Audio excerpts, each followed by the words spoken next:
White sauce ছাড়াও যে আসলে এত মজা করে পাস্তা বানানো যায়, এই রেসিপিটা যদি তোমরা না দেখো আসলেই অনেক বেশি মিস করবা। সো হ্যালো সবাইকে, কি অবস্থা সবার? আজকে সকালে ঘুম থেকে উঠে ভাবছি আজকে একটু পাস্তা বানাবো। এখানে আমি ইতালিয়ান একটা ব্র্যান্ডের পাস্তা নিয়েছি। এখানে আমি 2 রকমের পাস্তা নিয়েছি। আমরা 4 জন খাবো সেই পরিমাণে নিয়েছি। চুলায় আমি আগে থেকেই পানি দিয়েছিলাম। পানিটা একটু গরম হয়ে যাওয়ার পরে আমি পাস্তাগুলো ঢেলে দিচ্ছি। সাথে একটু লবণ দিয়েছিলাম আগে থেকেই, আর এখন তেল দিয়ে দিচ্ছি। এতে একটার গায়ে একটা লেগে যাবে না পাস্তাটা আমার একেবারেই সুন্দরভাবে সেদ্ধ হয়ে গিয়েছে। পাস্তা রান্না করতে আমার এখানে যা যা লাগছে: পেঁয়াজ, রসুন কুচি, অল্প পরিমাণে টমেটো আর অল্প পরিমাণে গাজর কুচি। এখানে আমি তেল দিয়ে তাতে রসুন দিয়ে হালকা ভেজে নিয়ে তারপরে এখানে মাংসগুলো দিয়ে দিচ্ছি। মাংসগুলো সুন্দরভাবে নেড়েচেড়ে নিতে হবে। তোমরা চাইলে তেলের পরিবর্তে বাটারও দিতে পারো। সাথে অ্যাড করছি একটা ডিম আর পরিমাণ মতো লবণ। এটা দিয়ে ভালোভাবে সবকিছু নেড়েচেড়ে নিতে হবে। সবকিছু মোটামুটি সেদ্ধ হয়ে গেলে আমি এখানে কিউব করে রাখা পেঁয়াজ আর টমেটো কুচি দিয়ে দিলাম।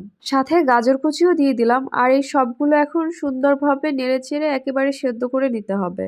আমি চাচ্ছি রেসিপিটা খুবই সহজভাবে তোমাদের সাথে শেয়ার করতে, যাতে তোমরা বাসায় ট্রাই করতে পারো। পর্যায়ে আমি হালকা পরিমাণে গোলমরিচের গুঁড়া দিয়ে দিয়েছি আর সাথে দিয়ে দিয়েছিলাম সয়া সস।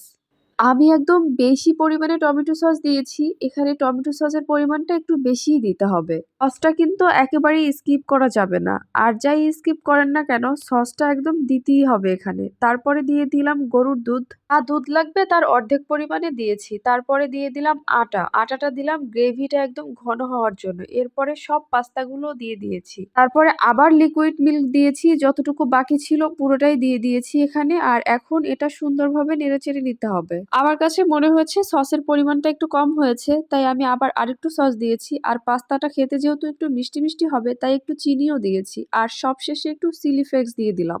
চিলি ফ্লেক্সের পরিমাণটা আপনারা আপনাদের পছন্দ মতো দিবেন। আর এই পাস্তাটা যদি আপনি একটু বাটার দিয়ে রান্না করতে পারেন, তাহলে তো খেতে আরো বেশি মজা হবে। আমার বাসায় বাটার নেই, তাই আমি আর বাটার দিলাম না। এটা হলো আমার পাস্তার ফাইনাল লুক। দেখতে যে কি সুন্দর হয়েছে আর খেতেও মাশাআল্লাহ অনেক মজা হয়েছে।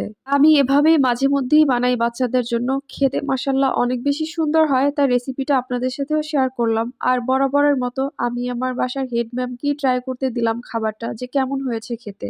সে তো সবসময় তার মায়ের খাবার মজা বলে, কারণ তার মায়ের খাবার তার কাছে অনেক বেশি ভালো লাগে। তোমরাও এটা বাসায় ট্রাই করে দেখতে পারো, আর কেমন লেগেছে তোমাদের কাছে সেটাও কমেন্ট করে জানাবে। আজকের ভিডিওটা তাহলে এখানেই শেষ করছি। দেখা হবে নেক্সট কোনো ভিডিওতে। সে পর্যন্ত ভালো থাকো, সুস্থ থাকো। আল্লাহ হাফেজ।